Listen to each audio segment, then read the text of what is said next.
Hello everyone. ये जो video काफ़ी सारे लोगों को रिलेटेबल लगेगा, चाहे आपको एंग्जाइटी हो, चाहे आपको डिप्रेशन हो, चाहे आपको अलग अलग प्रॉब्लम्स हो, आपको कोई ओवर थिंकिंग की प्रॉब्लम हो या आपको कोई भी प्रॉब्लम हो, तो सभी लोगों को रिलेटेबल लगेगा। तो ये वीडियो जो है ये मेडिसिन के बारे में है, और मेडिसिन बहुत सारे लोगों ने ले चुके हैं या अभी ले रहे हैं, लेना चाहते हैं या पूछ रहे हैं कि लेना चाहिए या नहीं। तो ये जो वीडियो है ये मेडिसिन के बारे में है। अब एक्चुअली मेडिसिन क्या करती है, मेडिसिन से क्या होता है, ये सारी चीज़ों पे हम डिस्कस करेंगे।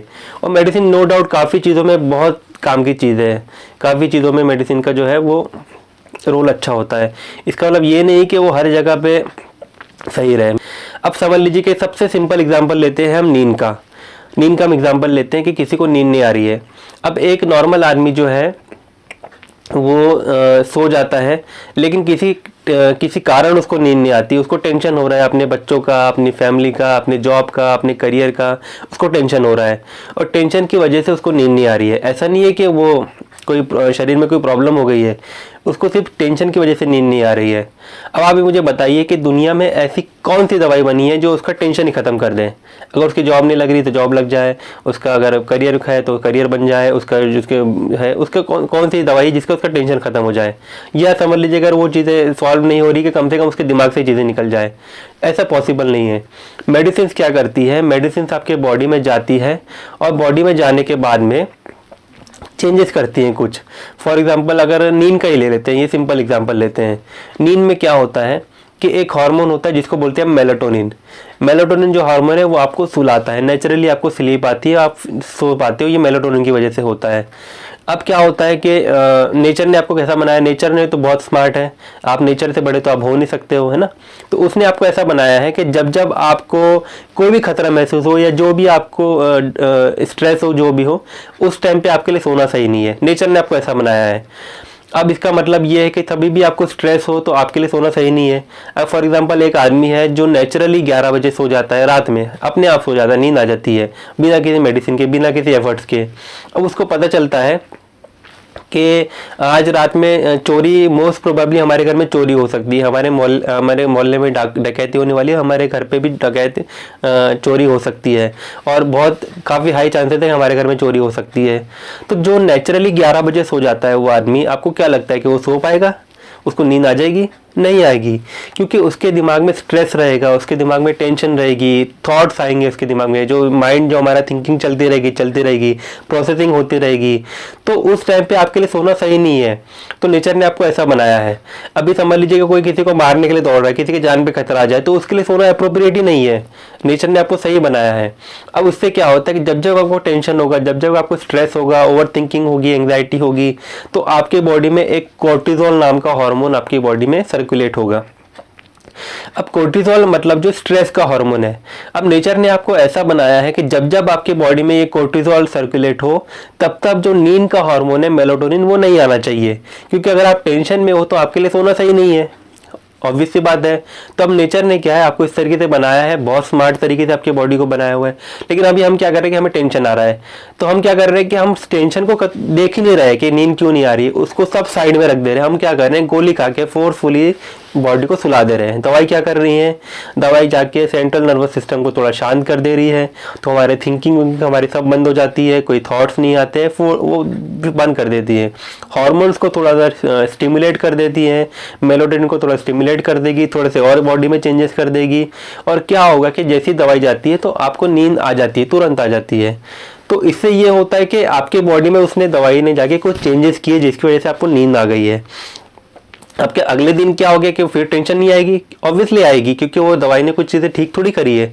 अब अगली बार फिर गोली खाओगे, फिर गोली खाओगे, फिर गोली खाओगे, फिर नींद आने लगेगी। अब धीरे धीरे क्या होता है कि वो प्रॉब्लम तो अपनी जगह पे रह गई है, अब आपका शरीर जो है उस गोली का हैबिचुअल हो जाएगा। अब जो आदमी नेचुरली समझ लीजिए कि जिसको नींद नहीं आती, वो नेचुरली समझ लीजिए 3 बजे सो पा रहा है, 4 बजे सो पा रहा है, अब उसको गोली नहीं मिलेगी, अगर गोली की आदत हो चुकी है तो वो 5 बज जाएंगे, 6 बज जाएंगे, ऐसा भी हो सकता है, क्योंकि बॉडी जो है वो गिव अप कर देता है आके में। बॉडी डिपेंडेंट हो गया है मेडिसिन के ऊपर में, क्योंकि जो पहले वो एफर्ट्स कर रहा था, गोली वो पूरा काम कर दे रही है, गोली खा के 12 बजे सो जा रहे हैं, तो बॉडी वो भी छोड़ देगा। तो धीरे धीरे क्या होता है ये चीज़ें होती हैं। अब हम डिप्रेशन की बात कर ले, एंग्जाइटी की बात कर ले, अलग अलग चीज़ों की, तो इसमें भी यही होता है कि गोली आप खाते हो, अब समझ लीजिए कि मुझे ओवर थिंकिंग हो रही है, मुझे घबराहट हो रही है, मुझे बहुत थॉट्स आ रहे हैं, यहाँ वहाँ की मुझे फिक्र हो रही है। गोली जाएगी तो मेरा जो एक थिंकिंग प्रोसेस है वो एकदम स्लो हो जाएगा, बॉडी में एनर्जी लेवल्स मेरे कम हो जाएंगे। क्योंकि आप इस तरीके से समझिए कि एक एक नल का पाइप है और वहाँ से लीकेज हो रहा है। लेडीज ज़्यादा समझ, कोई भी समझ पाएगा वैसे तो, नल के पाइप में से लीकेज हो रहा है।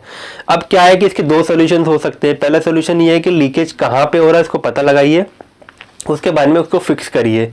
दूसरा सोल्यूशन ये है कि उस नल का जो कनेक्शन ही बंद कर दीजिए कि उस पाइप में पानी ही नहीं आएगा, ना रहेगा पानी ना रहेगा लीकेज। तो ये जो तरीका है, ये तरीका पहला वाला सही लग रहा है, ये दूसरा वाला सही लग रहा है। क्योंकि फिक्स ढूंढने में टाइम लगेगा, फिक्स करने में थोड़ा सा टाइम लगेगा, लेकिन अगर आप डायरेक्ट कनेक्शन बंद कर दो तुरंत खत्म, तो इसका फायदा ये है कि आपका लीकेज तो खत्म हो जाएगा, आपका पानी लीक ही नहीं होगा। लेकिन नुकसान ये है कि जब जब आपको उस टैप से पानी की ज़रूरत पड़ेगी आप पानी यूज़ नहीं कर पाओगे। वैसे क्या होता है कि दवाई आपकी बॉडी में जाती है, आपके थॉट प्रोसेस पे काम हो जाता है, आपके एनर्जी लेवल से बहुत सारे चेंजेस करती है। आपको नेगेटिव थॉट्स तो नहीं आते हैं, लेकिन आपको पॉजिटिव जो आपकी प्रोडक्टिविटी भी कम हो जाती है, आपका इंटरेस्ट भी कम हो जाता है, ज़्यादा थकान लगती है, सुस्ती जैसी लगती है, ऐसा लगता है बैठे रहो कुछ करो मत। लीवर पे वो बॉडी में असर जो होता है वो तो अलग चीज़ है, वो तो बात की बात है। लेकिन आपको जब जब आप गोली लेते हो, आप ज़्यादा मेडिसिन खाते हो, तो आपको डे टू डे लाइफ में चीज़ें फील होती है कि आप अच्छे से, प्रॉब्लम तो कम हो जाती है नो डाउट, लेकिन अंदर से क्या चीज़ें होती है, अंदर से साइड इफेक्ट्स वगैरह भी होते हैं। लेकिन आप बोलते चलो ठीक है पहले से तो बेटर है, पहले से तो अच्छे, लोग बोलते हैं हम ठीक हो गए, ठीक नहीं हुए। आप क्या कर रहे हो, आप फोर्सफुली जो है मेडिसिन से सिम्टम्स को आप सप्रेस कर रहे हो या मैनेज कर रहे हो। इसको मैनेजमेंट बोलेंगे, इसको ट्रीटमेंट या क्योर नहीं बोलेंगे। तो हमारा काम ये है कि उस प्रॉब्लम्स को समझना। अगर सब कोई आदमी नेचुरली नहीं सो पा रहा है तो इंस्टेड ऑफ उसको दवाइयाँ दे के सुलाना, हमारा काम ये है कि आप पता लगा कि क्यों नहीं सो पा रहा है, क्यों टेंशन आ रही है, किस बात की टेंशन है, उसको पता, फिर हमें पता चलेगा कि हाँ इसको फ्यूचर की टेंशन है, इसको अपने घर की टेंशन है, इसको अपने हेल्थ की टेंशन है, फैमिली की टेंशन है, उसको ओवर थिंकिंग, इसको हेल्थ एंग्जाइटी है, हेल्थ एंग्जाइटी से नहीं आ रही है, उसको अलग अलग जो भी प्रॉब्लम हो सकती है। तो उन चीज़ों पे काम करने से क्या होगा, आपका बॉडी नेचुरली आपको सुलाएगा। क्योंकि वो जब कॉज ही नहीं रहेगा तो वो आपका बॉडी क्यों ज़बरदस्ती चलेगा ना। जब स्ट्रेस के हार्मोन ही नहीं रहेंगे तो फिर आपका बॉडी मेलाटोनिन अपने आप स्टिमुलेट होगा। तो ये सारी चीज़ें होती है। आपका बॉडी आपके सारे हार्मोन्स को बैलेंस कर सकता है, चाहे सेरोटोनिन हो, डोपामिन हो, जितने भी आपके अच्छे हार्मोन्स हो, चाहे आपके सारे हार्मोन्स को बैलेंस कर सकता है। लेकिन वो किसी रीज़न से नहीं कर रहा है, और वो रीज़न जैसे सॉल्व हो जाएगा आपको अंदर से अच्छा फील होना भी शुरू हो सकता है, आपको सारी चीज़ें वो पॉसिबल है। लेकिन अगर आप मेडिसिन के भरोसे अगर आप बैठे रहोगे तो आप पूछ के देखिए कितने लोगों से कि कितने लोग हैं कि मेडिसिन लेके बिल्कुल ठीक हो गए हैं। आपको पता चलेगा ज़्यादातर लोग जो ऐसे हैं वो या तो परेशान हो गए, या तो अभी तक ले रहे हैं, या तो लेने के बाद में बॉडी हैबिचुअल हो चुका है, या तो मेडिसिन से प्रॉब्लम बढ़ गई है। तो सक्सेस रेट आप देखिए, आपको पता चलेगा कि ज़्यादातर लोगों को उससे कुछ ऐसा प्रॉफिट इतना, मतलब कई लोग ऐसे जिनकी प्रॉब्लम मैनेज हो रही है लेकिन उनकी कुछ सिम्टम्स भी फील हो रहे हैं। क्या फ़ायदा 10-10 साल से मेडिसिन लेने का, जो वो चीज़ कुछ महीने, 2 महीने, 3 महीने में ही ठीक हो सकती है ना। और वो आपको मेडिसिन के पे डिपेंडेंसी भी आने की मतलब ज़रूरत नहीं पड़ेगी। तो एक सारी की सारी चीज़ें इस तरीके से काम करती है कि कॉज पे देखा जाइए। अगर लॉजिक भी लगाइए, साइंस भी लगाइए, सारी चीज़ें लगाइए, तो ये है कि कॉज पे काम करिए, जो उसका कॉज है उस पर काम करिए। और इमरजेंसी वगैरह में मेडिसिन देने की बिल्कुल ज़रूरत है। लेकिन अगर समझ लीजिए कि कोई ऐसी प्रॉब्लम नहीं है और जो चीज़ें ऐसी सॉल्व हो सकती है तो उनको ऐसे ही करना चाहिए, इंस्टेड ऑफ ज़बरदस्ती प्रॉब्लम को, कॉज को छोड़ के फोर्सफुली करने की। और लोगों को चाहिए, लोगों को तुरंत नतीजे चाहिए। ये आजकल की टेंडेंसी हो गई है कि तुरंत सोना है, मतलब नींद नहीं आ रही तो तुरंत गोली लेके सोना है, थोड़ा सा टाइम लगेगा ठीक होने, नहीं तुरंत चाहिए। तो ये चीज़ें भी इंपॉर्टेंट होती है। तो हमें समझना चाहिए थोड़ा सा टाइम लगता है, ज़्यादा थोड़ा सा टाइम लगता है एज़ कम्पेयर टू बाकी चीज़ों, लेकिन ठीक होती है, लंबे समय के लिए ठीक होती है और चलती है। और आपको डिपेंडेंसी नहीं है, कोई साइड इफेक्ट्स वगैरह नहीं होते। तो भाटी माइंड केयर में हम यही करते हैं। तो ठीक है।